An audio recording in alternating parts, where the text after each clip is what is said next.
Story 1. Alligator Gar Terror. I remember back when I was much younger, in the early 2000s, when I used to go on little fishing trips with my few group of cousins. Well, they weren't really my cousins, more just a close group of friends that I grew up with. So much so that they were practically my cousins, or my brothers, whichever term you prefer. I had grown up with these same dinguses since I was just a little boy, and in doing so, became very close. We played together all the time as little kids, so we knew each other well. Except Devin. I mention his name because he's the one who got severely beat up after this incident. I could have gotten severely injured, which is why he got beat up by my other brothers or cousins. I'll use the term cousins for the sake of confusion. And yes, Devin is his real name.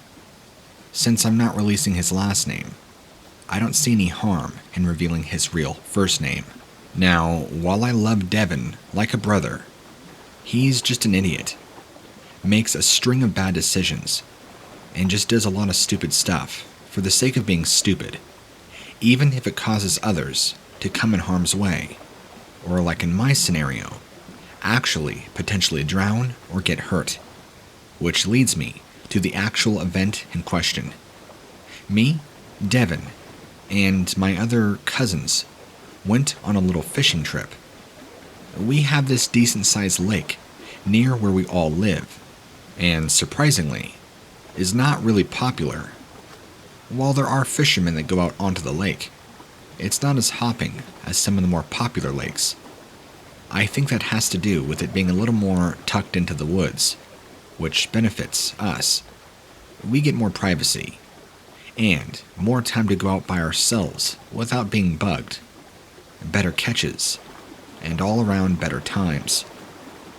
This day was really no different than any other day. It was June, the weather was hot and humid, and it was us with a small little boat. We threw it out on the lake. I got in, Devin got in, and the others were shore fishing. For the record, I know how to swim, and I know that there are animals in this lake that I should avoid, particularly alligator gar. Even though gars are not really aggressive, nor do they attack people, there are fish that, due to their teeth, I don't really want to come up close and personal with one, if you catch my drift. No pun intended with what happens. So, I'll fast forward past all the boring minute details. We get out, close to the center of the lake, and I've already cast my line in the water. Devin, not really being much of a fisherman, and more of a follower, is just sitting in the boat, bored, making loud, obnoxious noises, after I've continued to ask him to stop.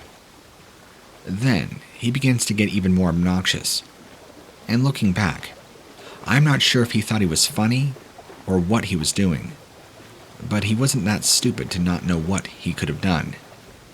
He stands up, and starts swaying the boat, singing that dumb song, "Rock the boat, don't rock the boat. Rock the boat, don't rock the boat." This causes me to lose my balance, and I drop my rod into the water because he is tilting the boat so hard with his body weight that now I am losing balance. As I go to stand up to try and catch my entire rod from going under, I lose balance and I fall headfirst into the lake. I probably plunged no more than maybe 8 or 10 feet into the water, since I'm only 5'9", and maybe 170 pounds soaking wet. I'm not a big guy, but as I submerged into the water, I came face to face with what I believe, from what I saw, to easily have been an 8 to 10 foot alligator gar. Easily maybe 250 pounds. I was nearly 6 inches away from its face, and it scared me so bad, I swam up to the surface, screaming, freaking out. Out of all the odds, it probably just so happened to be swimming right at that exact spot at the same time that I happened to fall in, and we just happened to meet, face to face. I feel bad for being honest and giving you the disappointing truth. This fish wasn't bloodthirsty.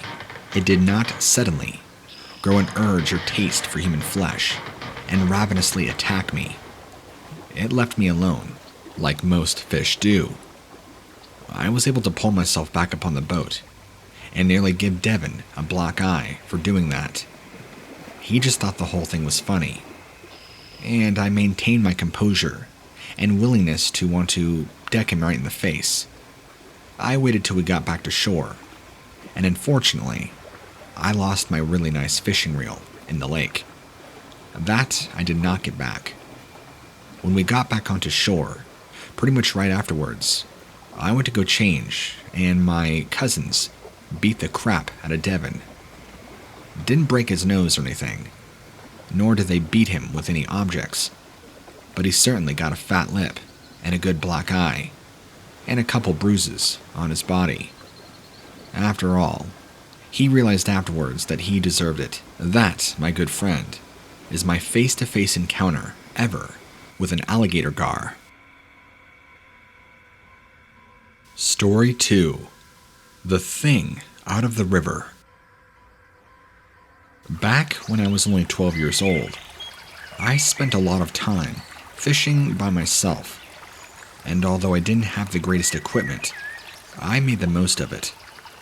I took my little makeshift swimming pole and my tackle box and went out to a small creek not far behind my house. This creek, like many creeks in the area, feed into a larger river that's close by.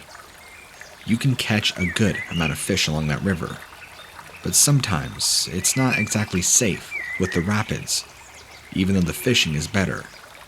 So I prefer the creeks, and if you know the right spots, they are great for smallmouth bass. So I found my usual good spot that I like to go to, set my stuff down, threw my reel in, and waited. And waited. I hadn't got a bite yet today, which was kind of unusual. Usually, this spot was great for catching, but I guess it was normal to have some days that were slower than others. I don't even think it had been more than an hour. Definitely some time had passed, but I hear this weird sound. I can't quite put my finger on it, but it sounded like somebody with wet shoes. Maybe they had just jumped into the river and was now walking in my direction. It was like a plop, plop, plop, plop sound, but not like water dripping, just like a squishy kind of footstep. That's when I divided my attention between the water that my line was in and the sound that was slowly approaching me. To my left, where the sound was coming from, was a small series of rocks, and the sound that was approaching was coming closer and closer to these rocks. If whoever it was trying to come over to me or come past me, they would have to climb past these rocks, which means that as soon as they climbed over these rocks, I would have full view of whoever or whatever it was, and they, me. Well, that's exactly what happened, only a few moments later. Climbing over the rock was what I thought initially to be some sort of person, maybe a passerby who decided to take a nice fresh dip, maybe a crazy homeless person, but that's not what it ended up being. What I saw that day looked like something designed by a special effects department out of a Hollywood movie.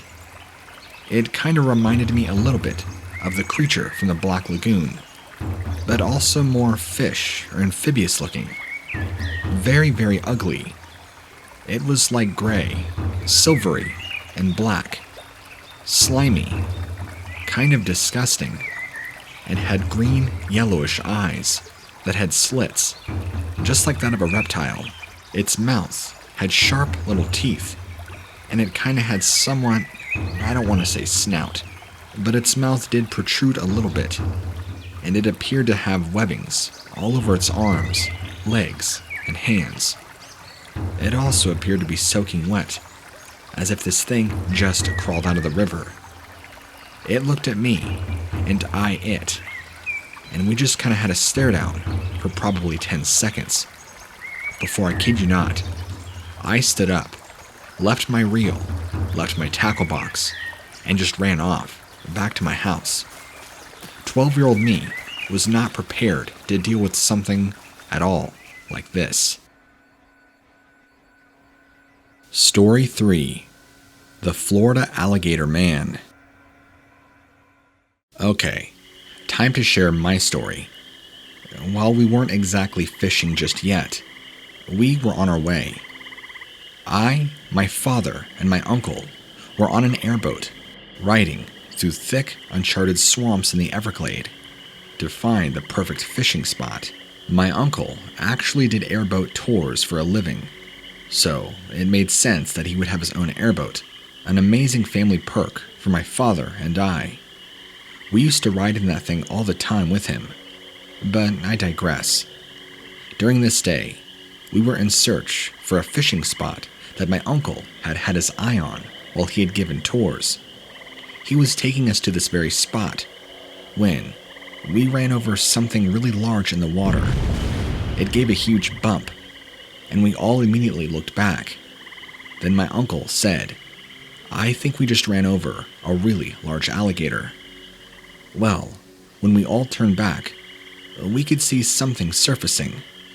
Then, we see the head of what looked to be an alligator pop up. And then, this is where the true horror sets in. This alligator stood up, fully on two legs, completely erect like a man standing, and looked back at our boat with an expression like, "Don't you dare come back here, or I'll show you what for." All three of us saw it. There's no denying it. And I've heard stories of the alligator man before, but I never knew that it or they existed. We never spoke about it the rest of the day.